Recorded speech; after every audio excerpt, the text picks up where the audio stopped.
Good afternoon. This is Kathleen at My Alabama Farm Life, and today we're going to have a little bit of a discussion about my truck. I own a 2014 Dodge Ram Ecodiesel, and it is throwing codes all over the place.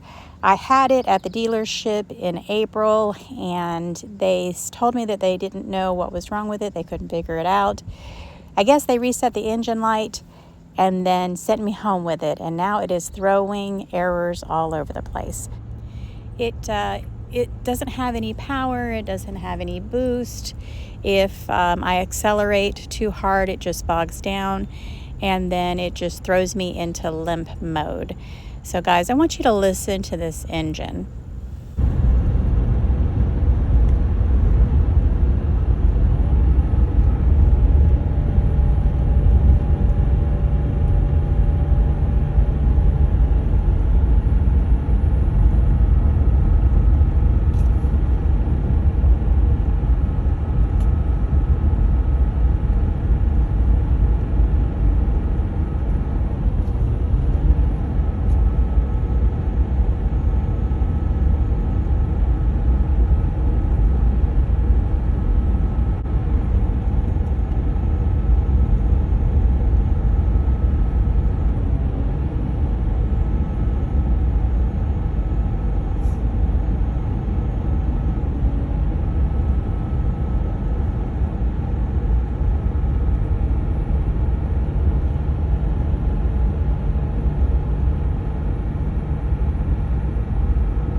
I guess I need to go back a little bit. What I'm doing is I'm burning off all the dirt and soot off the DPF. That's the diesel particulate filter.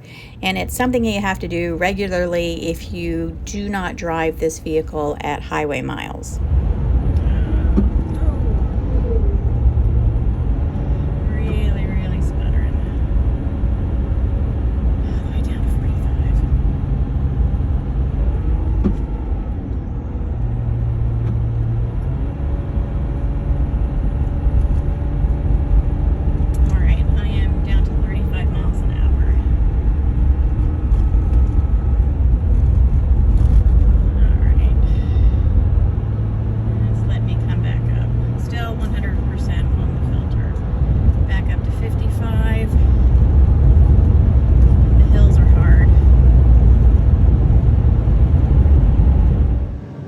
So I'm guilty. I don't really drive this vehicle a whole lot on the highway.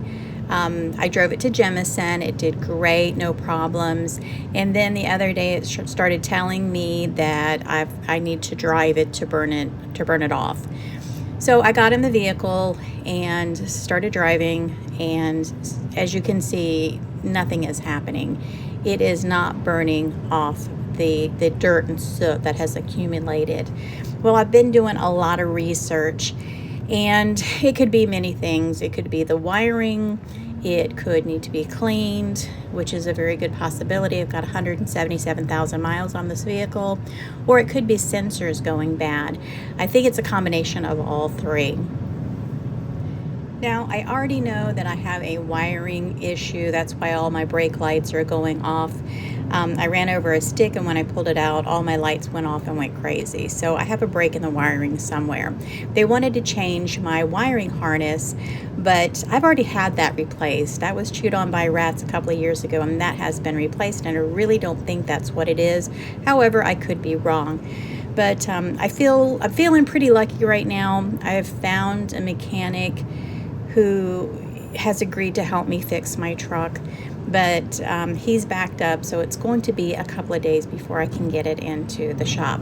But I'm hoping that he could help me. We've had discussions, and I think he's the person that's going to save my truck from the junkyard. I really don't want to get rid of the truck. This is my husband's truck. It is very sentimental to me. And also I need a truck for the farm. I'm always hauling stuff. I have a trailer I need to pull. I'm thinking about getting a travel trailer, and I need a truck, and I can't afford to go buy a brand new one. Have you seen the prices on trucks? They are ridiculous.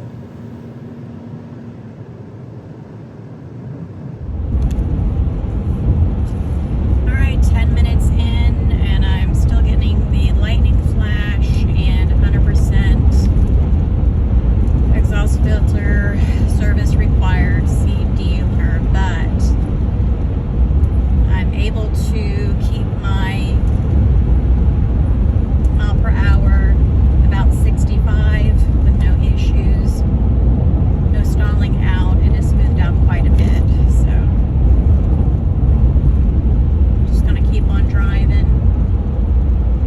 I'm going to go 15 minutes out and then turn around and head back home and see if that helped. I may just need to clear out the service light. We'll see. So, as I was saying, it will be much cheaper for me to spend the money and fix this truck than to go out and buy a new truck. It's paid off. You know, you can't beat the price. I just need to get it fixed. And I'm feeling really good about my mechanic. So I'm hoping he can do everything and fix everything that's wrong with this truck. I'm feeling really blessed right now. And I think I've been led to the right person.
I'm gonna turn it off.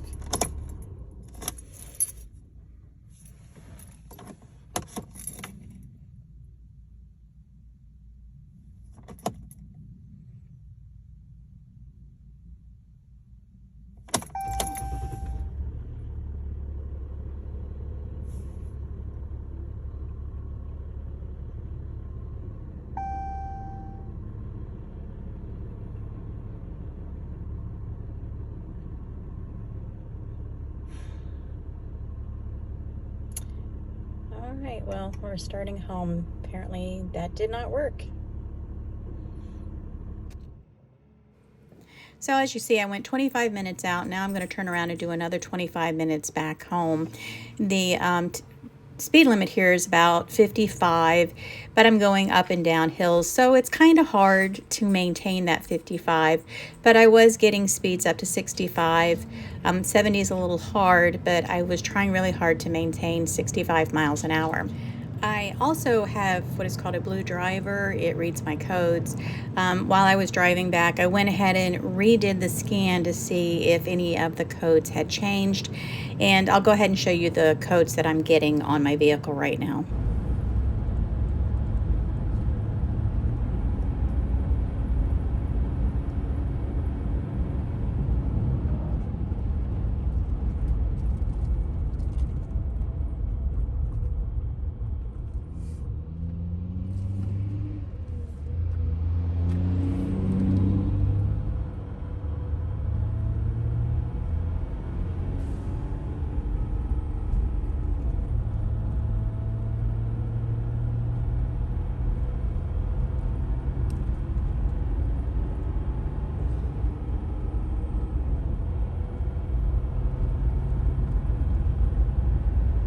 Now looking at those codes, it's kind of scary. Anyway, I drove my car home and I did a little bit more research, and I found that there is an additive that I can add to my fuel that will help with the cleaning. So with that in my gas tank and a full tank of gas, I got out the next day and I drove all the way to Gordo and then all the way back. And again, there was still no change. So obviously I cannot fix this by myself. I'm gonna have to take it to the shop, which is something that I really hate to do, but I do not have the equipment to fix this. Like I said, I've done a lot of research, and I even thought about buying one of those very expensive auto computers, because this little thing that I have, this Bluedriver, was only like $99. I actually bought two of them and gave one to my dad. That's how long ago it was that I've had this. But anyways, I am very optimistic that I'm going to be able to get a lot of the issues fixed. Really looking forward to finally be able to get it into a shop and having somebody work on my truck that knows what they are doing. This guy is a diesel specialist, so I am really excited to get my truck fixed and not have to take it to the junkyard. Again, it hasn't been there yet, but I'm very optimistic that he's going to be able to fix this and breathe new life into my truck and make me feel more positive and more secure in driving my diesel truck around now. Because right now I don't have any faith in it. I'm afraid to go too far from the house. Again, I've just been driving it on the farm, back and forth across the street, out into the fields and back, or up to the local store. Sometimes I'll drive it up to Publix, but not any long distance. So I'm really looking forward to getting this truck in and hoping that he can save it from the junkyard. So guys, you stay tuned and we'll find out if he can save my truck. So you guys have a blessed and joyous day, and I will see you on my next video.